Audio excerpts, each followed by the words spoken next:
mensaje de hoy se va a basar en Isaías 9:6.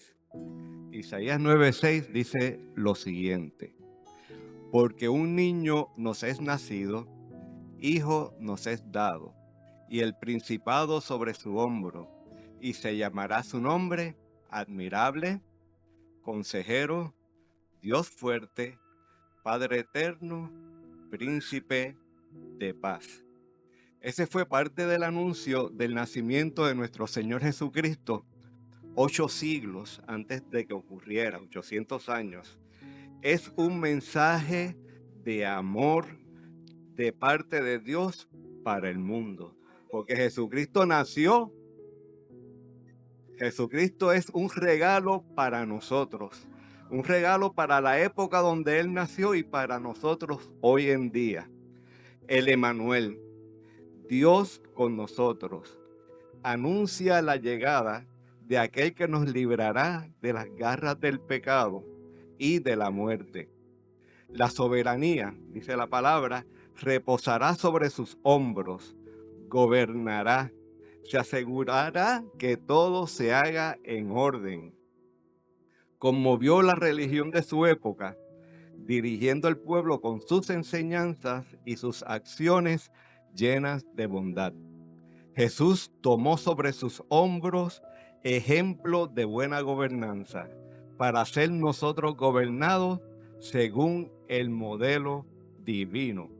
En esa época, los sacerdotes, los escribas, los fariseos habían cambiado la letra y el espíritu de la ley.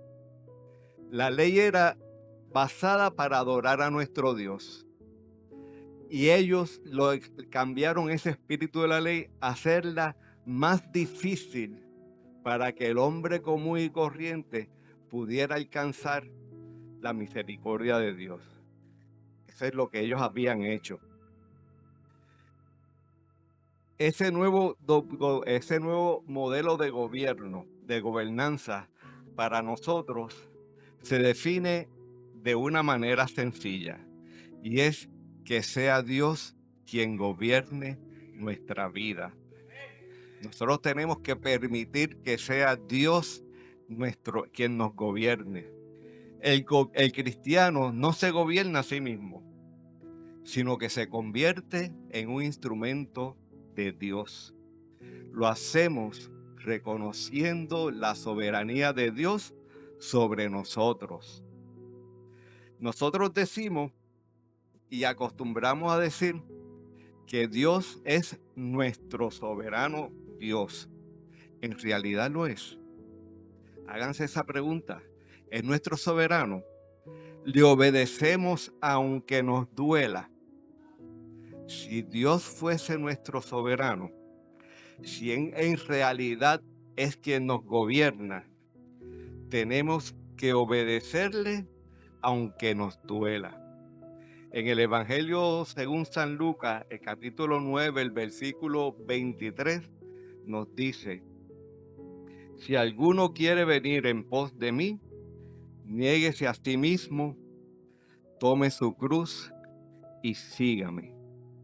Mire, si hay algo difícil para el ser humano, es negarse a sí mismo. ¿Por qué? Porque el ADN del ser humano, de la forma de ser, es de autoprotegerse. O sea, uno busca protegerse lo mayor posible. Y no está dentro del ser humano el humillarse. Está el ser exaltado. Cuando Dios es el único que puede ser exaltado. Tenemos que dejar de ser de nosotros para ser de Dios.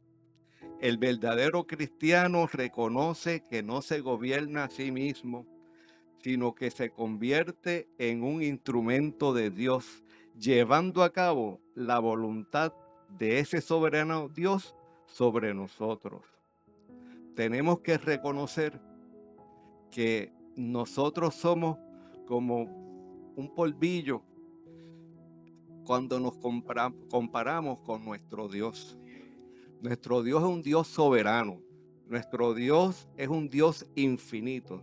Nosotros somos pedacito de polvo cuando nos comparamos con Él. La sabiduría de Él no tiene límites y el amor por nosotros no tiene límites tampoco. Jesús llegó a esta tierra como nuestro Señor y Salvador, como nuestro soberano Rey. Isaías reconoce y anuncia la soberanía del que iba a llegar cuando nos dice, y el principado sobre su hombro. Un principado es una región, país o pueblo gobernado por un príncipe. Jesús es nuestro príncipe, el príncipe de paz. Tiene la soberanía sobre su pueblo. Jesús es nuestro soberano. Él nos gobierna. Somos su pueblo y a Él le debemos toda la honra y toda la gloria. Isaías le concede a ese niño que iba a nacer al Emanuel, al Dios con nosotros, 5 nombres que iban a describir todo lo que Jesús fue y es. Admirable, consejero. Mucha gente se equivoca y dice admirable consejero, pero no, es admirable, consejero. Dios fuerte, Padre eterno, príncipe de paz. ¡Wow! ¡Qué descripción! Descripción de nuestro Señor Jesucristo. Admirable. Admirable es digno de admiración. Vamos a coger cada uno de esos nombres y vamos a hablar un poquito sobre cada uno de ellos. El primero es admirable, digno de admiración. La vida de nuestro Señor Jesucristo es una vida digna de nosotros admirar. Siendo Dios y dueño de todo, escogió nacer en un establo en vez de en un palacio, demostrando su humildad. Nos enseñó a vivir una vida agradable al Padre Celestial. Y no solo lo enseñó, sino que nos dio el ejemplo viviendo tal como Él nos enseña. Fue tentado, pero nunca cedió a la tentación, viviendo una vida santa y sin pecado. Hizo el bien, sanando enfermos, liberando a los endemoniados, y lo más importante, que nosotros a veces fallamos en eso, no rechazó a ninguno de los que se les acercaban. Finalmente, siendo inocente, murió como uno más culpable que nosotros, llevando nuestros pecados a la cruz del Calvario, para que todo aquel que lo acepte como su Señor y Salvador sea salvo mediante su sacrificio. Nuestro admirable Salvador. Consejero. Consejero es una persona, es alguien que guía a otros mediante la amonestación o mediante la exaltación, dando sabios consejos. Jesús dijo sobre sí mismo en Juan 6:63, mis palabras son espíritu y son vida. O sea, la palabra de Jesús, lo que Él nos enseñó, es espíritu y es vida. Y en Mateo 7:24 nos dice, el que oye mis palabras y las guarda, le compararé a un hombre prudente que edificó su casa sobre la roca. En otras palabras, tenemos que obedecer esa palabra del Señor. Si nosotros lo obedecemos, vamos a ser como aquel que edificó una casa sobre su roca. Vinieron vientos, ríos, agua, vino un temporal y la casa se mantuvo firme porque estaba sobre la roca que es Cristo Jesús. Cuando nosotros fundamentamos nuestra vida en el Señor, en Cristo, vamos a tener una vida sana y una vida que no importa los problemas, porque los problemas los vamos a tener. No importa los problemas, vamos a vencer porque Dios está con nosotros. Tenemos que estar siempre agarrados de nuestro Señor. Jesús es nuestro consejero y además es nuestro mediador e intercesor, que nos aconseja y nos dirige en este mundo de maldad para mantenernos en santidad y evitar que caigamos en la trampa del pecado. Nuestro admirable consejero es fiel y nos guía por el camino de la verdad. Dios fuerte. También en otras versiones, Dios poderoso. Con este nombre se le da a Jesús el atributo de Dios.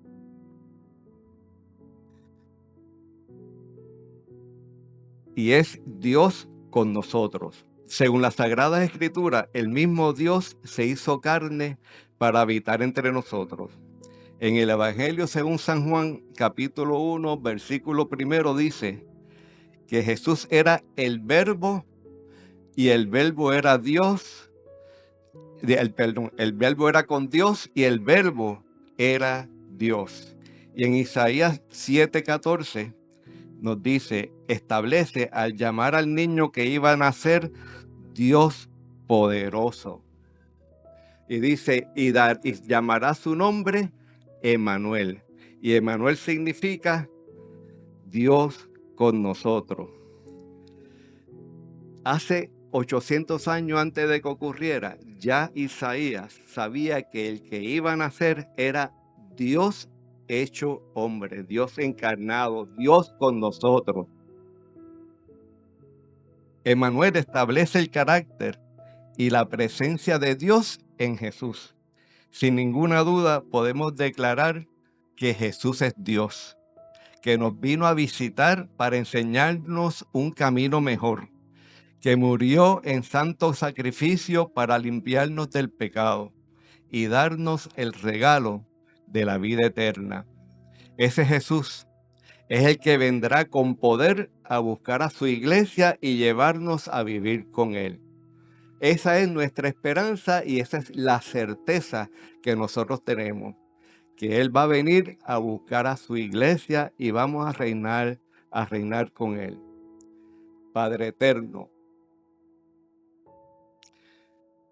además de Dios poderoso, se nombra a Jesús como Padre eterno. Conocemos que Dios es eterno y en el principio, tal como explica Juan 1:1, el Verbo Jesús estaba desde el principio y el Verbo era Dios. Isaías establece el carácter eterno de Dios en Jesús en su eternidad. El Dios eterno, sin principio y sin final, establece de esta manera el reinado de Cristo por toda la eternidad. Desde el principio, Dios planificó la llegada de Jesús a la tierra, su muerte expiatoria, su resurrección y su regreso triunfal para levantar a su iglesia y ser nuestro eterno Rey. Y el último nombre era Príncipe de Paz. Isaías llama a Jesús Príncipe de Paz, indicándonos que la única fuente de paz verdadera y duradera viene de Cristo Jesús. La paz es el resultado de obedecer a Dios. Cuando nosotros obedecemos a Dios, no importa por el problema que estemos pasando, por las desilusiones más grandes que nos puedan ocurrir, sentimos paz, porque somos obedientes a la ley de Dios.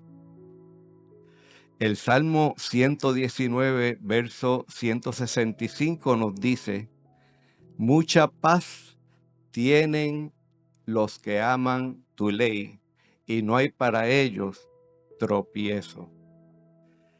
La misma palabra de Dios de siglos antes de nacer nuestro Señor Jesucristo nos dice que si somos obedientes y amamos la ley de Dios, para ser obedientes, tenemos que amar la ley de Dios. Y cuando hacemos eso, vamos a tener mucha paz. Los problemas del pueblo de Israel, todos los ataques que venían, eran porque ellos eran desobedientes a la palabra del Señor.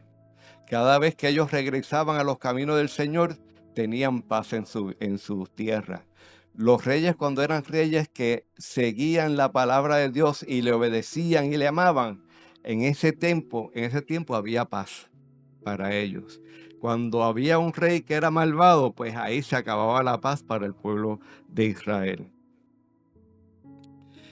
Jesús dijo en Juan 14:27, la paz os dejo, mi paz os doy.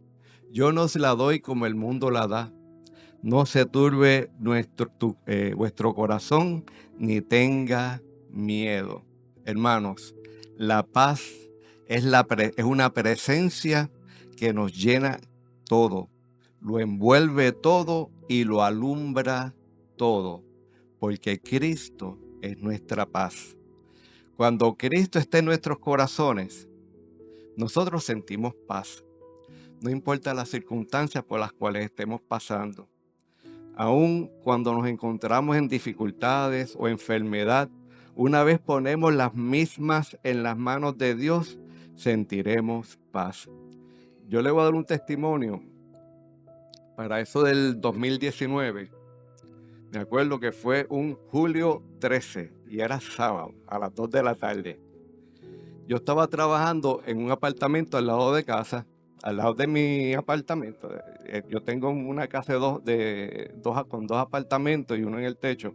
Y estábamos arreglando unas losetas en el apartamento que había estado alquilado.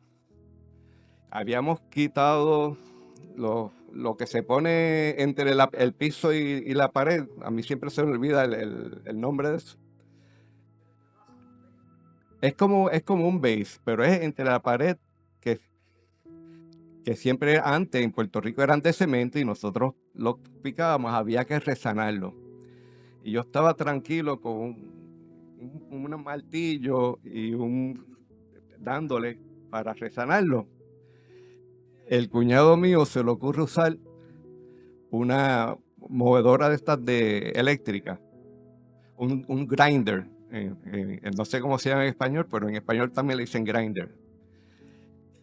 Y él le puso una piedra que es para pulir, pero la piedra que le puso no aguantaba la velocidad de la máquina.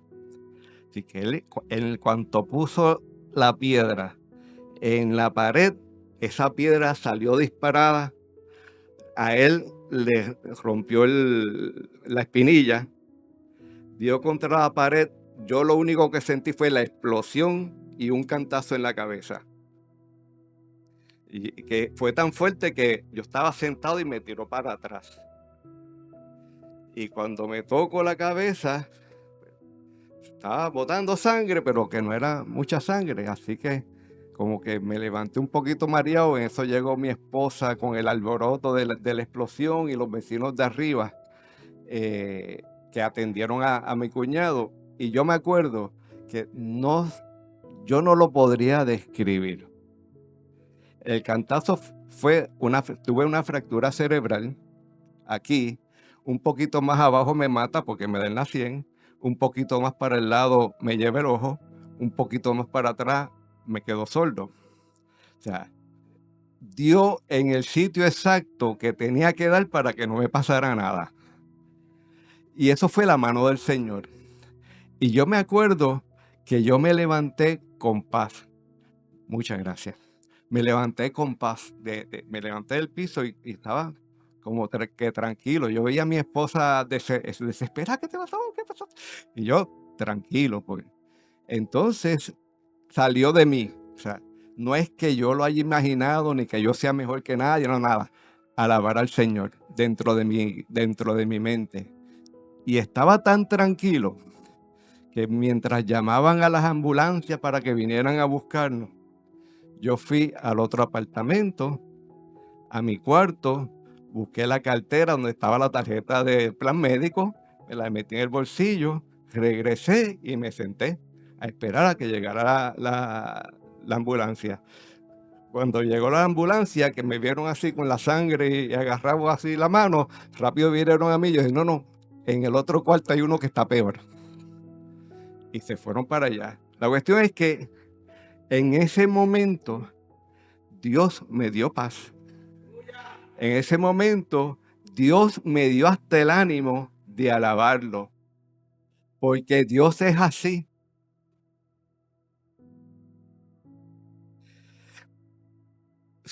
Es una paz que es sobrenatural, que ni el mundo ni los problemas nos las van a quitar. Es la paz completa que es eterna en nuestras vidas. La paz que solo nos puede dar el príncipe de paz. Nosotros vamos a celebrar dentro de unos días el nacimiento del Mesías. Cuando nosotros celebremos el nacimiento del Mesías, tenemos que pensar no solo que nació un bebé bonito, lindo, eh, que nació en un pesebre no es otra cosa que un establo que va a un sitio feo, apestoso, donde hay animales que no los bañan ni nada de eso. O sea, no es el mejor lugar para nacer un bebé. Y él nació allí. Que él se humilló hasta lo sumo y nos enseñó el nuevo camino o cómo vivir la vida agradable al Señor. Tenemos que pensar en que en ese nacimiento vino su muerte, vino su sacrificio. Y como decíamos hacía unos cuantos miércoles atrás, eh, nosotros podemos decir que Dios es bueno, bueno y bueno. Y es verdad, Dios es bueno, pero la bondad de Dios no nos salva. Lo que nos salva es la sangre de nuestro Señor Jesucristo. Y nosotros muchas veces decimos: oye, yo soy salvo por la sangre del Señor, pero en realidad esa salvación la sentimos dentro de nosotros. Eso me acuerda el profeta, no me acuerdo el nombre, porque me vino ahora a la mente, que Dios le ordenó a que comiera los rollos de la ley. Ezequiel, muchas gracias. Le dio a que comiera los rollos de la ley. ¿Para qué? Porque Dios quería que esa ley fuese parte del ser interior de cada uno de nosotros. Nosotros tenemos que entender que nuestro Dios, que es un Dios soberano, tenemos que esa palabra que nosotros leemos, esa palabra que nosotros estudiamos, nos las tenemos que comer. ¿Y por qué el Señor usa la figura de comer? Cuando uno come comida, se disuelve entre el estómago y los intestinos y va a pasar los alimentos, lo que nutre, va a pasar por el corriente sanguíneo a todas las células del cuerpo. En otras palabras, lo que uno come va a alimentar todas las células del cuerpo. La palabra de Dios tiene que alimentar todas las células de nuestro ser. Tiene que alimentarnos completo. Nosotros no podemos ser cristianos de part-time. Nosotros tenemos que ser cristianos completos. Nos levantamos siendo cristianos, vivimos el día siendo cristianos y nos acostamos siendo cristianos. Y mientras dormimos, le decimos a Dios: vela nuestro sueño porque yo te amo. Eso es lo que nosotros podemos hacer en esta Navidad. Entenderte que Jesús murió, pero fue para morir por nosotros. Y entender que si vivimos una vida sana, santa y agradable a Él, vamos a morar con Él. Sea que muramos o sea que Él venga a buscar su iglesia. Esa es nuestra esperanza y eso es lo que yo quiero dejarle en cada corazón. Seamos cristianos de arriba a abajo y de de full time. O sea, eso part time en el cristianismo no sirve. Que seamos cristianos full time, que alabemos al Señor en todo momento y sobre todo que seamos obedientes aunque nos duela. Que el Señor les continúe bendiciendo.